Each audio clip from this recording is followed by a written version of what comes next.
नमस्कार विद्यार्थियों। आज हम बात करेंगे दिल्ली सल्तनत के ही तुगलक वंश के एक शासक फिरोज शाह तुगलक के बारे में। 1206 में कुतुबुद्दीन ऐबक के द्वारा दिल्ली सल्तनत की जब स्थापना की गई थी, उसके बाद इल्तुतमिश, रजिया बेगम, बलबन जैसे गुलाम वंश के प्रसिद्ध शासकों ने 1206 से लेकर 1290 तक शासन किया। उसके बाद 1290 से लेकर 1320 तक खिलजी वंश के शासकों ने शासन किया, जिसमें अलाउद्दीन खिलजी प्रसिद्ध सुल्तान थे। और 1320 में गयासुद्दीन तुगलक के द्वारा तुगलक वंश की नींव डाली गई। इन्हीं गयासुद्दीन तुगलक के बाद मोहम्मद बिन तुगलक सुल्तान बने और मोहम्मद बिन तुगलक के बाद 1351 में फिरोज शाह तुगलक ने दिल्ली सल्तनत की सत्ता संभाली। फिरोज शाह तुगलक, जिन्होंने 1351 से लेकर 1388 तक दिल्ली सल्तनत पर शासन किया, ये मोहम्मद बिन तुगलक के ही चचेरे भाई थे और मोहम्मद बिन तुगलक की मृत्यु के बाद इनको शासन सत्ता दी गई। फिरोज शाह तुगलक प्रमुख रूप से दिल्ली सल्तनत के सुल्तानों में अपने जन कल्याणकारी कार्यों के लिए प्रसिद्ध है। अर्थात इन्होंने आम जन के लिए, आम जनता की उन्नति के लिए बहुत सारे ऐसे कार्य किए, जिसकी वजह से इनको सल्तनत काल का अकबर भी कहा जाता है। अकबर, जो मुगल वंश के एक प्रसिद्ध शासक थे, सम्राट अकबर, उन सम्राट अकबर से इन फिरोज शाह तुगलक की तुलना की जाती है। दो विद्वान हुए हैं, हेनरी इलियट और एल्फिंस्टन। इन्होंने इस फिरोज तुगलक को सल्तनत काल का अकबर कहा है। अर्थात जिस तरीके से सम्राट अकबर के द्वारा प्रजा के कल्याण के लिए कार्य किए गए थे, उसी प्रकार सल्तनत काल का फिरोज शाह तुगलक एकमात्र ऐसा शासक था जिसने आम जनता के हितों को ध्यान में रखते हुए बहुत सारे जन कल्याणकारी कार्य किए। और कंपटीशन की दृष्टि से उनके जो कार्य इंपॉर्टेंट हैं, उन्हीं कार्यों के बारे में हम इस वीडियो में चर्चा करेंगे। सबसे पहले हम बात करते हैं फिरोज शाह तुगलक के द्वारा जिस विभाग की स्थापना की गई, उसे नाम दिया गया दास विभाग। जन कल्याणकारी कार्यों में उन्होंने एक डिपार्टमेंट बनाया, दीवान ए बंदगान, जिसे हम दूसरे शब्दों में कहें दास विभाग। दास अर्थात गुलाम। फिरोज शाह तुगलक दिल्ली सल्तनत का एकमात्र ऐसा सुल्तान था जिसके पास सर्वाधिक संख्या में दास थे। उन्हीं का एक विद्वान है शम्स ए सिराज अफीफ।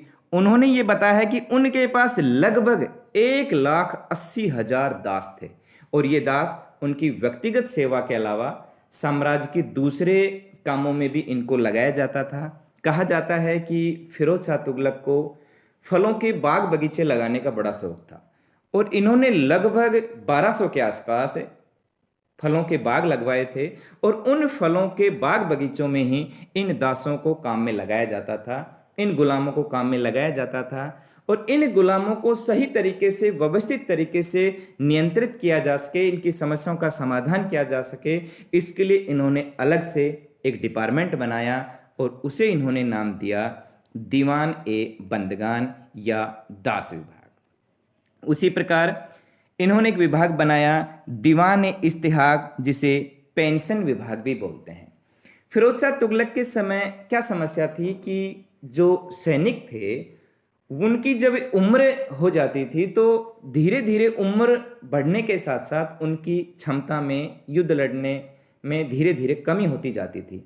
लेकिन वो सैनिक सेवा करना नहीं छोड़ते थे, क्योंकि उनको ये पता था कि जैसे ही सैनिक सेवा छोड़ेंगे उनके पास इनकम का कोई सोर्स नहीं था, इसलिए वो सैनिक सेवा में लगे रहते थे। फिरोज शाह तुगलक ने उस समस्या का समाधान निकाला कि उन्हें अवकाश दे दिया गया, सेवानिवृत्त कर दिया गया और उनकी पेंशन बांध दी गई। अर्थात जब वो राजकीय कार्य से मुक्त हो जाएंगे तब उन्हें उनके गुजारे के लिए कुछ मात्रा में उनको पेंशन मिलेगी और इससे क्या होगा कि नए सैनिक सेना में भर्ती हो पाएंगे और उनसे क्षमता के अनुसार काम लिया जा सकेगा। तो उन ऐसे जो सैनिक थे, उन सैनिकों को पेंशन दी गई और जो युद्ध में सैनिक मारे जाते थे, उन सैनिक कर्मचारियों के आश्रितों को सहायता देने के लिए अलग से एक डिपार्टमेंट बनाया, जिसे नाम दिया गया दीवान ए इस्तिहाक या पेंशन विभाग। इसके अलावा दीवान ए खैरात, या जिसे हम कहते हैं दान विभाग, खैरात दान, इस डिपार्टमेंट के द्वारा जो गरीब मुस्लिम कन्याएं होती थी जिनका विवाह उनके माता पिता नहीं कर पाते थे, ऐसी कन्याओं के विवाह के समय या विधवाओं को या जो अनाथ बच्चे थे जिनके माता पिता मर जाते थे, उनको इस डिपार्टमेंट के द्वारा सहायता दी जाती थी। कोई मुस्लिम कन्या है या कोई विधवा है या कोई अनाथ बच्चे हैं, उन लोगों की इस डिपार्टमेंट के द्वारा सहायता दी जाती थी। उन्हें वजीफे के रूप में कुछ मुद्राएं दी जाती थी, कुछ पैसा दिया जाता था ताकि उनका सही तरीके से भरण पोषण हो सके। इसके अलावा दीवान ए इमारत या सार्वजनिक निर्माण विभाग की स्थापना की। फिरोज शाह तुगलक ने अपने शासनकाल में बहुत सारी इमारतों का निर्माण कराया और उन्हीं इमारतों के निर्माण के लिए उन्होंने एक अलग से डिपार्टमेंट बनाया, दीवान ए इमारत। फरिश्ता एक विद्वान हुए हैं, उनके अनुसार फिरोज शाह ने लगभग 300 नगर बसाए, 100 सरायों का निर्माण कराया। सराएं वो होती थी कि जो जगह जगह रास्तों पर बनाई जाती थी जिसमें आने जाने वाले यात्री या व्यापारी ठहरते थे। इसके अलावा बहुत सारे अस्पताल, सार्वजनिक स्नानागार, महल, मस्जिद, विद्यालय, पुलें, ऐसे बहुत सारे उन्होंने निर्माण कार्य कराए और उससे निश्चित रूप से उनका जो साम्राज्य था वो समृद्ध भी हुआ। और इसके लिए उन्होंने जो डिपार्टमेंट बना रखा था वो सार्वजनिक निर्माण विभाग, जैसे वर्तमान समय में PWD हमारा विभाग बना हुआ है, उसी प्रकार का उन्होंने एक ऐसा डिपार्टमेंट बनाया हुआ था। इसके अलावा दारुल सफा, जिसे हम नाम देते हैं चिकित्सालय, निःशुल्क चिकित्सा के लिए उसके साम्राज्य के जो लोग थे उनकी चिकित्सा व्यवस्था पूर्णतः फ्री हो। जैसे राजस्थान में मुख्यमंत्री निःशुल्क दवा योजना चल रही है या मुख्यमंत्री निःशुल्क जांच योजना चल रही है, ताकि गरीब व्यक्तियों को सहारा मिल सके, उनका अच्छा इलाज हो सके बिल्कुल फ्री। इसी सोच को लेकर फिरोज शाह तुगलक के द्वारा उस समय दारुल सफा या चिकित्सालयों की स्थापना की गई, जिसमें उसके साम्राज्य के जो लोग थे उनका निःशुल्क इलाज होता था। उसी प्रकार दफ्तर ए रोजगार खोला गया, जिसे हम नाम देते हैं रोजगार कार्यालय। वर्तमान समय भी सरकारों के द्वारा रोजगार कार्यालय खोले जाते हैं।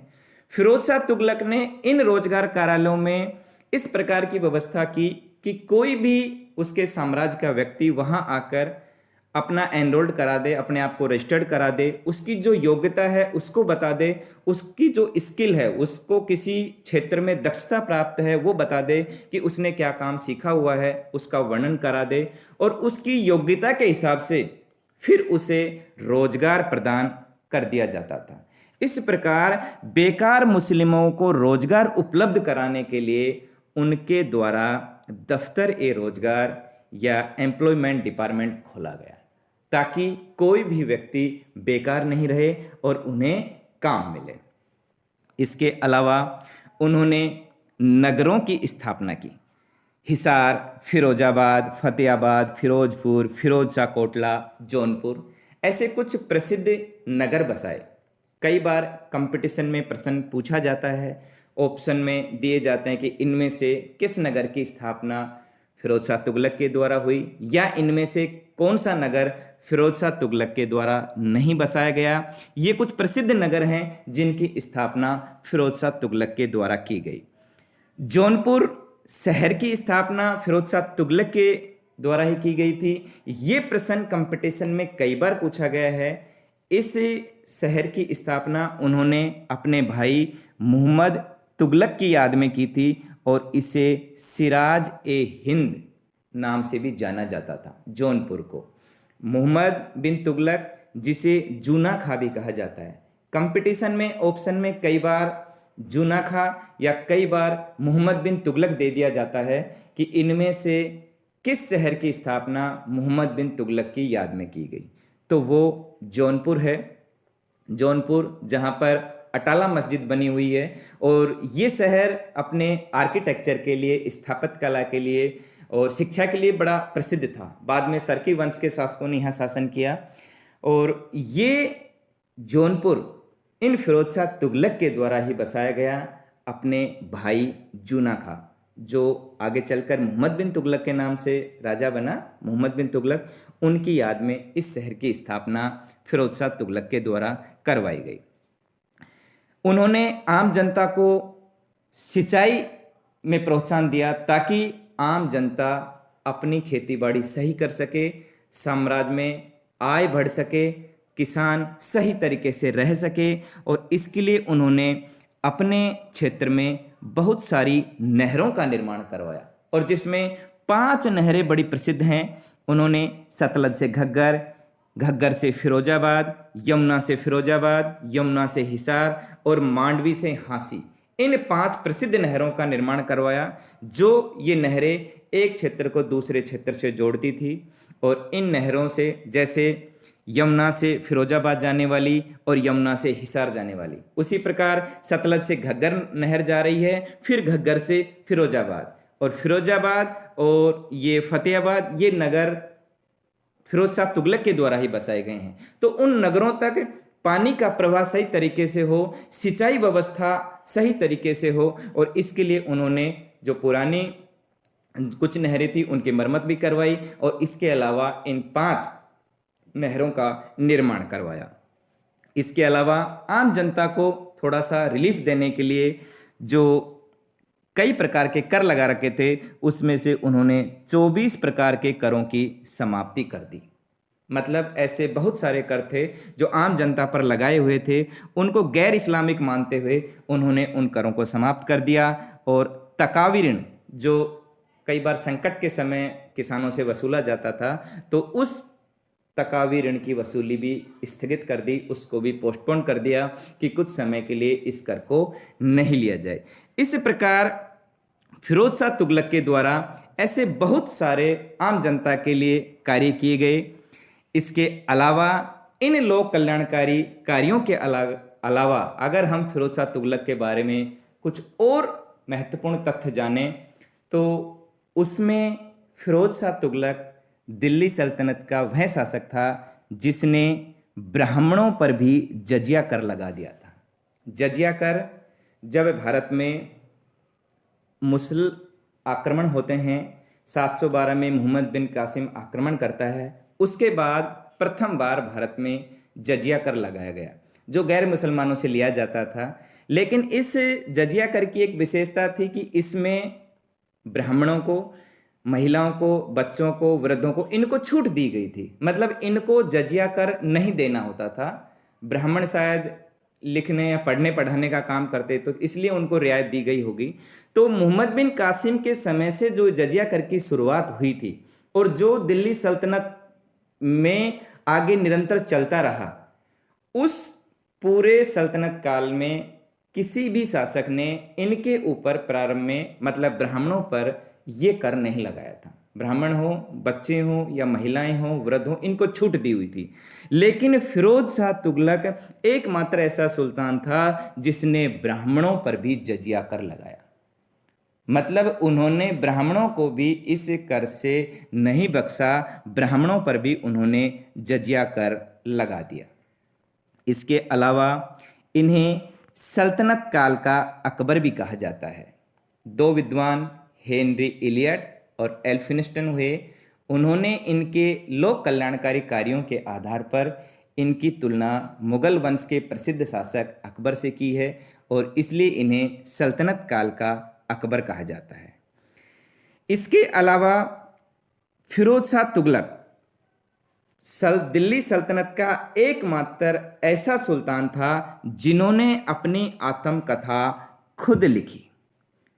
फुतुआत ए फिरोजशाही, या दूसरा नाम जिसे हम कहते हैं तारीख ए फिरोजशाही, मतलब इन्होंने इस पुस्तक को, अपनी बायोग्राफी को, अपनी आत्मकथा को खुद इन्होंने लिखा फारसी भाषा में। सल्तनत काल का ये एकमात्र शासक है। उसके बाद फिर जब हम मुगल वंश की बात करें तो जैसे बाबर ने बाबरनामा, जहांगीर ने जहांगीरनामा पुस्तकें लिखी, उसी प्रकार सल्तनत काल का यह केवल और केवल एकमात्र ऐसा सुल्तान है जिसने अपनी आत्मकथा स्वयं लिखी।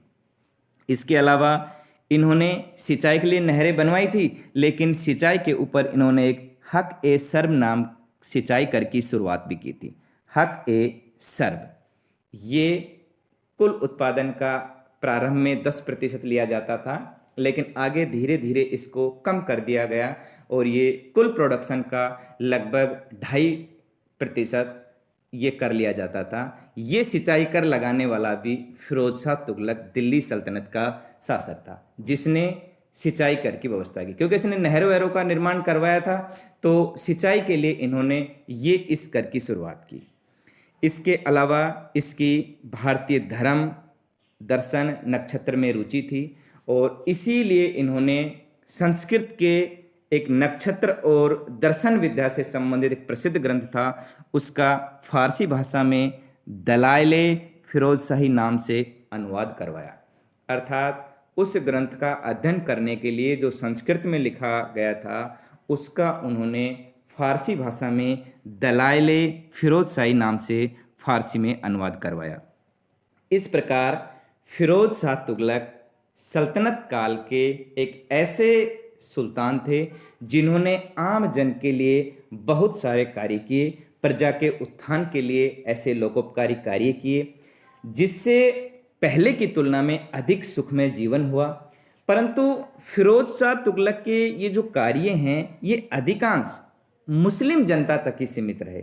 अर्थात हिंदू जनता को इनका इतना लाभ नहीं पहुंच पाया जितना पहुंचना चाहिए था। ये मुख्य रूप से मुस्लिम जनता तक ही सीमित रहे, क्योंकि हम देखते हैं कि इन्होंने जजिया कर की भी दोबारा से जजिया कर को भी इन्होंने ब्राह्मणों पर लगा दिया था।